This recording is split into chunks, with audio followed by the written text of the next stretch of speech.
నమస్తే, నేను రాజేష్. గత 4 రోజులుగా వరదలు అదేవిధంగా వర్షాలతోటి విలవిలలాడిపోతున్న ఏపీ ప్రజలకు మరో ముప్పు పొంచి ఉందని కూడా చెప్పుకోవచ్చు. ముఖ్యంగా 4 రోజులుగా ఆ వరదల్లో మనం చూసాం ఏ రకంగా విలవిలలాడిపోయారనేది. ఎందుకంటే టోటల్గా ఇక్కడ దాకా నడుములోతు నీళ్ళు వచ్చేసి కొన్ని పూర్తిగా కాలనీలే మునిగిపోయిన పరిస్థితులు మనం చూసాం. నిత్యం అక్కడ ఏపీ ముఖ్యమంత్రి చంద్రబాబు నాయుడు ఆ ప్రాంతంలో దాదాపు 72 గంటల పాటు ఆ యొక్క ముంపు ప్రాంతాల్లో పర్యటిస్తూ అక్కడ ఉన్న ప్రజలకు భరోసా కల్పిస్తున్న విషయం తెలిసిందే.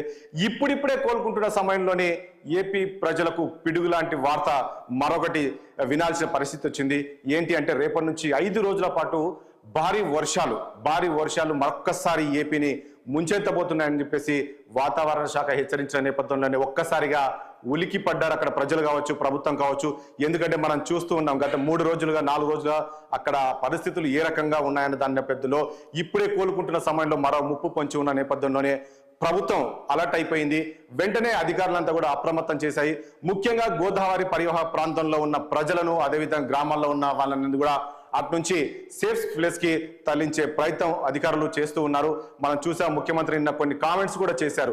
అధికారులు కొందరు సహకరించట్లేదు, గత ప్రభుత్వానికి ఎవరైతే ఉన్నారో అనుకూలంగా ఉన్న వాళ్ళు ఉన్నారు కాబట్టి సహకరించట్లేదు అని చెప్పేసి ఆయన ఆవేదన చెందుతున్న సమయంలోనే మరొక వార్త రేపు జరగబోయే విపత్తును మరి ప్రభుత్వం ఎలా ఎదుర్కోబోతుంది ఏంటి అని చూడాల్సింది ఉంటుంది. ఈ రోజు ముఖ్యమంత్రి ఏరియల్ సర్వే కూడా నిర్వహించబోతున్నారు. ఎందుకంటే ఆ విజయవాడ ప్రాంతాల్లో చుట్టూ ఉన్న ప్రాంతాల్లోనైనా కొన్ని ప్రాంతాలకు వెళ్ళలేని పరిస్థితుల్లో ఈ రోజు ఏరియల్ సర్వే నిర్వహించబోతున్నాడు. అదేవిధంగా గుంటూరు జిల్లాలోని బాపట్ల కావచ్చు, రేపల్లె ప్రాంతాల్లో కూడా ఏరియల్ సర్వే నిర్వహించబోతున్నారు. ఇప్పటికే భారీగా ప్రాణ నష్టం కూడా జరిగింది. మనం చూసాము దాదాపు 17 మంది చనిపోయారు మొన్నటి వరకు. మళ్ళీ తాజాగా ఈ రోజు చూస్తే మరొక 3 కూడా చనిపోయినట్టు తెలుస్తుంది. దాదాపు 20 మంది వరకు చనిపోయారు, మరికొంతమంది కూడా ఉన్నారనే విధంగా తెలుస్తుంది. మనం చూడొచ్చు ఆ విజువల్ చూస్తే ఆ 4 రోజుల్లో విజయవాడ ఏ రకంగా ఉంది అని కూడా చెప్పుకోవచ్చు. ఎక్కడ చూసినా వరదల్లో కాలనీలన్నీ కూడా చెరువులు తలపిస్తున్నాయి. కొన్ని ప్రాంతాల్లో రైల్వే గేట్స్ అన్ని కూడా కొట్టుకుపోయాయి. పలు రైళ్లు కూడా రద్దయ్యాయి. అలాంటి పరిస్థితిలో ఇప్పుడిప్పుడే కోలుకుంటున్న సమయంలోనే ఏపీ ప్రజలకు మరొక వార్త అయితే వచ్చింది. మరి ప్రభుత్వం ఎలాంటి సన్నద్ధంగా ఉంది, రేపు జరిగే విపత్తును ఎదుర్కొనేందుకు ప్రభుత్వం ఎలాంటి చర్యలు చేపట్టబోతుంది ఏంటి అనేది ఏపీ నుంచి అదేవిధంగా ఇటు ముఖ్యంగా తెలంగాణ అంశానికి వస్తే కూడా తెలంగాణలో కూడా ఖమ్మం జిల్లా ప్రాంతంలోని ఏ రకమైన వరదలు వచ్చాయో మనం చూసాం. ఎంతో మంది చనిపోయిన పరిస్థితులు మనం చూసాం. దాదాపు 10 మంది దాకా తెలంగాణలో కూడా చనిపోయారు. ముఖ్యంగా ఖమ్మం, విజయవాడలో పరిస్థితి ఏ రకంగా ఉందో ఖమ్మంలో కూడా అలాంటి వరదలు వచ్చాయి. ముఖ్యమంత్రి కూడా స్వయంగా నిన్నంతా కూడా అక్కడే 2 రోజుల పాటు ఖమ్మం జిల్లా ఉండేసి ఆ యొక్క వరద ప్రభావిత ప్రాంతాల్లోకి వెళ్ళేసి ఆ బాధితులను పరామర్శించే ప్రయత్నం చేశారు. అదేవిధంగా ఇప్పుడిప్పుడే ఆ ఖమ్మం జిల్లా కూడా కోలుకుంటున్న సమయంలోనే ఇక్కడ కూడా భారీ తుఫాన్లు వస్తున్నాయని చెప్తున్నారు. ఈ ఖమ్మం జిల్లా అధికారులు కూడా అప్రమత్తం చేశారు. కొన్ని ముంపు ప్రాంతాల్లో ఎందుకంటే ఈ గోదావరి కూడా ఖమ్మం జిల్లాలో వెళ్తుంది కాబట్టి ఆ గోదావరి ఉధృతి పెరిగే అవకాశం ఉంది కాబట్టి ఆ గోదావరి పరివాహ ప్రాంతాల్లో ఉన్న ప్రజలను కూడా అలర్ట్ చేశారు.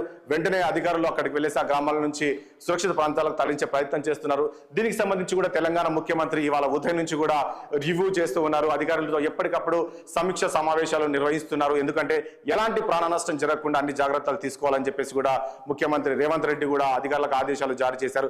ముఖ్యంగా తెలంగాణ ఏపీ ప్రాంతంలో ఉన్న పరిస్థితులకు సంబంధించి మా ప్రతినిధులు లైవ్ లో సిద్ధంగా ఉన్నారు. అక్కడ ఉన్న పరిస్థితులను ఎప్పటికప్పుడు అందించేందుకు మనం చూస్తున్నాము. 4 రోజులుగా నిరంతరం శ్రమిస్తూ అక్కడ ప్రజలు పడుతున్న కష్టాలు కావచ్చు, ప్రభుత్వం తీసుకుంటున్న చర్యలకు సంబంధించి ఎప్పటికప్పుడు 6 టీవీ ప్రతినిధులు ఎప్పటికప్పుడు మీకు అందిస్తూ ఉంది. ఇప్పుడు కూడా అక్కడ రేపు జరగబోయే విపత్తుకు సంబంధించి ప్రభుత్వం కావచ్చు ఎలాంటి సహాయ చర్యలు చేపట్టబోతుంది, అదేవిధంగా అధికారులు అదేవిధంగా ఇటు ప్రజలను కూడా ఎక్కడ తరలిస్తున్నారు ఏంటి అనేది కూడా మా ప్రతినిధులు ఎప్పటికప్పుడు మీకు సమాచారం అందిస్తారు. ఇప్పుడు ఏపీ తెలంగాణకు సంబంధించిన ప్రతినిధులు కూడా లైవ్ లో సిద్ధంగా ఉన్నారు. ముందుగా మనం విజయవాడ వెళ్దాం. విజయవాడలో ప్రతినిధి కృష్ణ మనకున్నారు. ప్రస్తుతం కృష్ణ బ్యారేజ్ దగ్గర ఉన్నారు. ఎందుకంటే మనం చూసాం నిన్న ఏదైతే ఆ బోట్లు ఉన్నాయో దాదాపు 4 బోట్లు అతి వేగంగా వచ్చేసి కృష్ణ బ్యారేజ్ ను ఢీకొట్టడంతో అక్కడ కొన్ని ఐరన్ రాడ్స్ కూడా డ్యామేజ్ అయ్యి కృష్ణా బ్రిడ్జి కూడా కూలిపోతుందన్న ఒక అనుమానంతో ఉన్నారు. కానీ నిన్న కొందరు నిపుణులు వచ్చేసి ఎలాంటి ఇబ్బందులు లేదు అని చెప్పేశారు. దానికి సంబంధించిన మరమ్మతులు కూడా చేస్తున్నారు. మరి ఈ రోజు కొన్ని సహాయక చర్యలు కూడా చేపట్టారు. ఇప్పుడిప్పుడే కోలుకుంటున్న సమయంలో ఈ ముప్పు మంచి ఉన్న నేపథ్యంలో అధికారులు ఎలాంటి చర్యలు తీసుకోబోతున్నారు ఏంటి అనేది మా ప్రతినిధి కృష్ణ బ్యారేజ్ దగ్గర ఉన్నారు. ఆయన మరింత సమాచారం అందిస్తారు. కృష్ణ, చెప్పండి. ఈ రోజు ముఖ్యమంత్రి కూడా ఏరియల్ సర్వే నిర్వహించబోతున్నారు. నేను ఇంతకుముందు అన్నట్లు ఇప్పటికే 4 రోజులుగా అక్కడ విజయవాడ ప్రజలు అల్లాడిపోతున్నారు, విలవిలలాడిపోయారు. మనం చూసాం నిన్న ఏ రకంగా అక్కడ పరిస్థితులు ఉన్నాయని. మళ్ళీ రేపు మరొక ముప్పు పొంచి ఉందని చెప్పేసి వాతావరణ శాఖ చెప్తుంది. మరి ఏంటి అధికారులు ఎలాంటి ఏర్పాట్లు చేశారు, వాళ్ళని ఎక్కడ తరలిస్తున్నారు? ఇప్పుడే ఇంకా వరదలు తగ్గుతున్నాయి, మళ్ళీ ఇంటికి వెళ్దామనే సమయంలోనే మళ్ళీ యొక్క వరదలు మరొక ముప్పు రాబోతుంది, మరో తుఫాన్ రాబోతుంది అని చెప్పేసి వాతావరణ శాఖ హెచ్చరించింది. ఎలాంటి చర్యలు చేపట్టబోతుంది అక్కడ ప్రభుత్వం? ఇప్పటికే గత 4 రోజులుగా రాష్ట్ర వ్యాప్తంగా కురిసిన వర్షాలతో అయితే చరిత్రలో ఎన్నడూ లేని విధంగా ఒక్కసారిగా విజయవాడను అయితే ముంచెత్తిన పరిస్థితులు చూస్తా ఉన్నాం. ఇప్పటికీ దాదాపు 2.5 లక్షల మంది ప్రజలు ఇంకా విజయవాడ ఇంకా వరదల భయంలోనే ఉన్నారనేది పెద్ద చెప్పవచ్చు. ఏదైతే సింగనగర్, జక్కంపూడి ఈ ప్రాంతాలు, రాజరాజేశ్వరపేటతో పాటు ఈ ప్రాంతాలన్నీ కూడా ఇంకా నీటిలోనే ఉన్నాయని చెప్పాలి. దాదాపుగా ఇక్కడ చరిత్రలో ఎన్నడూ లేని విధంగా 29 సెంటీమీటర్ల వర్షపాతం విజయవాడలో నమోదవడంతో దీంతో పాటు ఒక్కసారిగా విజయవాడకి పెద్ద ఎత్తున వరదలు, అంటే ఎప్పుడు 20-30 సంవత్సరాల క్రితం వచ్చినటువంటి వరదలు ఏదైతే ఉన్నాయో విజయవాడకి దాదాపుగా 11.50 లక్షల క్యూసెక్కుల మీద ఒక్కసారిగా పైనుంచి నీరు రావడంతో పాటు విజయవాడ నుంచి విజయవాడ గుండగా ప్రవహిస్తున్నటువంటి బుడమేరు ఏదైతే ఉందో ఈ బుడమేరు ఒక్కసారిగా పొంగడం చూసుకున్నట్లయితే ఈ రెండు కూడా విజయవాడని వరదలతో ముంచెత్తాయనేది ప్రస్తుతానికి చెప్పాలా. ముఖ్యమంత్రి చంద్రబాబు నిరంతరం ఇక్కడే ఏదైతే వరద ప్రభావిత ప్రాంతాల్లో ఉంటూ కూడా అనేక రకాలుగా చర్యలు తీసుకున్నారు. అధికారులతో పాటు మంత్రులందరినీ ఇక్కడే తిష్ట వేసే విధంగా ఉండి కూడా అన్ని రకాలుగా ఎవరికి వరద బాధితులకి ఎటువంటి నష్టం కానీ ఎటువంటి వారికి కొరత లేకుండా ముఖ్యమంత్రి దగ్గర ఉండి అయితే చూసుకున్నట్లు మనకు ప్రధానంగా అయితే ఇక్కడైతే అర్థమవుతుంది. ఆహారంతో పాటు మంచినీళ్లు, వీరికి కావాల్సిన కూరగాయలు అన్ని కూడా దగ్గరుండి అధికారులు అయితే ఇప్పటికే చేపట్టారు. కానీ ఇవన్నీ ఏదైతే వరద ప్రభావం ఏదైతే తగ్గుముఖం పడుతుంది, అంటే నిన్నటి నుంచి తగ్గుముఖం పడుతున్న పరిస్థితిలో మనం చూస్తాను. ఈ యొక్క వరద అంతా కూడా ఈ కృష్ణా బ్యారేజీకి వచ్చినటువంటి వరద, అంటే దాదాపు 11 లక్షల పైచులకు వచ్చినటువంటి ఏదైతే వరద వచ్చిందో ఇదంతా కూడా తగ్గుముఖాన్ని ప్రస్తుతానికి చూస్తానే ఉన్నాం. మన కృష్ణా బ్యారేజ్ దగ్గర 5 లక్షల క్యూసెక్ వాటికి తగ్గిపోయిన పరిస్థితిగా మనం చూస్తానే ఉన్నాం. దాదాపుగా అంటే కృష్ణా బ్యారేజీకి వచ్చినటువంటి వర్షం బ్యారేజ్ చూసుకున్నట్లయితే ఒక 3 బోట్లు ఏదైతే కృష్ణా బ్యారేజీకి ఒక పెద్ద ఎత్తున, అంటే దాదాపు 40 కిలోమీటర్ల వేగంతో వచ్చి 3 ఇసుక బోట్లు అయితే ముందుకున్న పరిస్థితి మనం చూస్తూనే ఉన్నాం. ఆ మధ్యలో ఉన్నటువంటి 3 గేట్లకు సంబంధించినటువంటి ఏదైతే వాటికి ఉన్నటువంటి ఇది కౌంటర్ వెయిట్ ఏదైతుందో అది మాత్రం ధ్వంసం అయిపోయినట్లయితే అధికారులు అయితే ప్రస్తుతానికి చెప్తున్నారు. బ్యారేజ్ కి ఎటువంటి ప్రమాదం అయితే లేదు. దీన్ని ఏదైతే వరద తగ్గింది కనుక ప్రస్తుతానికి అయితే యథాభావం తీసుకున్నట్టు అధికారులు ఇప్పటికే దీనికి మరమ్మతుల పైన అయితే పెద్ద ఎత్తున దృష్టి సారించినట్లు తెలుస్తుంది. ఇంకా విజయవాడలో మరొక విషయం ఏంటి అంటే ఇప్పుడే మీరే చెప్తూ ఉన్నారు ఎలాంటి ప్రమాదం లేదు, ఆ బ్రిడ్జ్ నుంచి కావచ్చు ఆ వరద ఉధృతి కూడా తగ్గుతుంది అని మీరు చెప్తూ ఉన్నారు. కానీ నేను ఇంతకుముందు అన్నట్టు ఇప్పుడిప్పుడే మనం చూసాం సింగ్ నగర్ లో, సింగ్ కాలనీలో ఎలాంటి పరిస్థితి ఉంది, అక్కడ నుంచి ఏ రకంగా ప్రజల్ని వేరే ప్రాంతానికి తరలించారు, సురక్షిత ప్రాంతాలకు తరలించారు. ఇప్పుడిప్పుడే మళ్ళీ వాళ్ళందరూ కూడా వాళ్ళ కాలనీలకు వాళ్ళ ఇంటికి వెళ్లే సమయంలోనే ఏదైతే వాతావరణ శాఖ హెచ్చరించిందో రేపు మరో పెద్ద ప్రమాదం ఉంది, పెద్ద తుఫాను రాబోతుంది, 5 రోజుల పాటు భారీ వర్షాలు రాబోతున్నాయని. సో ఈ సమయంలో మరి వీళ్ళందరినీ మళ్ళీ ప్రభుత్వం ఎక్కడ తరలించబోతుంది, ఏం చేయబోతుంది, వీళ్ళని మళ్ళీ ఆ కాలనీ నుంచి మళ్ళీ వేరే ప్రాంతాలు ఎక్కడ తరలిస్తున్నారు, దీనికి సంబంధించి ప్రభుత్వం ఎలాంటి చర్యలు చేపట్టబోతుంది? నిన్న మనం చూసాం, నిన్న సాయంత్రం కొన్ని ప్రాంతాల్లోనే ప్రభుత్వం అనౌన్స్ చేసింది, మీరందరూ కూడా ఇక్కడ నుంచి వెళ్ళిపోండి, మీరందరూ ఇళ్ళ నుంచి బయటికి రండి, ఎందుకంటే అక్కడ ఉండకండి, ఇంటిపైన ఉండండి, లేదంటే మీరు వేరే సురక్షిత ప్రాంతాలకు వెళ్ళిపోండి అని చెప్పేసి ప్రభుత్వం కొన్ని అధికారులతో అనౌన్స్ కూడా చేపించారు. సో అలాంటి ప్రాంతాల్లోని ఇప్పుడు ఆ ప్రజలు ఎక్కడ ఉన్నారు, ఏం చేయబోతుంది ప్రభుత్వం? అంటే ప్రభుత్వం మొదటి నుంచి కూడా వరద వచ్చినప్పటి నుంచి కూడా ప్రజలను హెచ్చరిస్తూనే ఉంది. ప్రధానంగా ఏదైతే వరద అంటే దాదాపుగా ఏదైతే ఈ ప్రాంతం జక్కంపూడిలో ఉన్నటువంటి వైఎస్ఆర్ కాలనీ కానీ, రాజరాజేశ్వరపేటలో ఉన్నటువంటి రాజీవ్ గృహ కాలనీ కానీ, ఇటు సింగనగర్ కానీ, ఇటు కండ్రికలో ఉన్నటువంటి ప్రాంతాలన్నింటిలో కూడా మొదటి నుంచి ప్రభుత్వం హెచ్చరికలు జారీ చేసి ఇళ్ల నుంచి ఖాళీ చేయాలని చెప్పి సురక్షిత ప్రాంతాలు కాబట్టి ప్రభుత్వం కూడా కొన్ని ఏదైతే పునరావాస కేంద్రాలు అయితే ప్రభుత్వం ఏర్పాటు చేసింది. ఇటు స్కూల్స్ తో పాటు ఇటు కళ్యాణ మండపాల్లో కూడా ఇప్పటికే ప్రాంతాలు సురక్షిత ప్రాంతాలు ఏర్పాటు చేసి అక్కడ సంబంధించినటువంటి ఆహారంతో పాటు వారికి కావాల్సిన అన్ని సదుపాయాలతో పాటు సెల్ ఫోన్ సంబంధించి ఛార్జింగ్ పెట్టుకోవడానికి కూడా అన్ని సౌకర్యాలు అయితే రాష్ట్ర ప్రభుత్వం అయితే కల్పించింది. చాలా మందిని కూడా నిన్న చూసుకున్నాం, మనం అందరినీ కూడా ట్రాక్టర్లో తరలించి సురక్షిత ప్రాంతాలకు ప్రభుత్వం అయితే తరలించిన పరిస్థితిలో మనం చూస్తాను.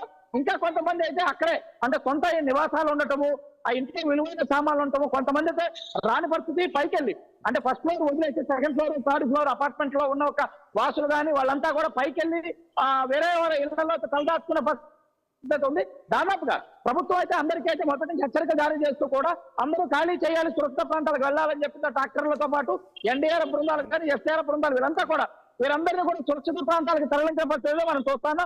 మొదటి నుంచి కూడా ప్రభుత్వం అయితే అన్ని రకాలుగా ఎవరికి ఎటువంటి ఇష్టం లేకుండా ఎటువంటి కష్టపడకుండా కూడా ప్రభుత్వం అయితే దగ్గరుండి అన్ని చర్యలు అయితే తీసుకుందని చెప్పాలి. 1-2 చోట్ల మాత్రం అక్కడక్కడ ఎవరికైతే కొన్ని రకాలటువంటి అసౌకర్యాలు కలిగినది వాస్తవమే, కానీ ముఖ్యమంత్రి స్వయంగా ఇక్కడే ఉన్నారు. స్వయంగా ఇక్కడ ఉన్న అన్ని రకాల ఏర్పాట్లు అయితే ఇప్పటికైతే ప్రభుత్వం తీసుకునే ఉంది. కానీ ఎప్పుడైతే వరద తగ్గుముఖం పడుతుందో అనుకుని ఆనందం వ్యక్తం చేసే లోపు మరొక ముంపు అయితే ఆంధ్రప్రదేశ్కి రానున్నట్లయితే వాతావరణ శాఖ అయితే హెచ్చరించింది.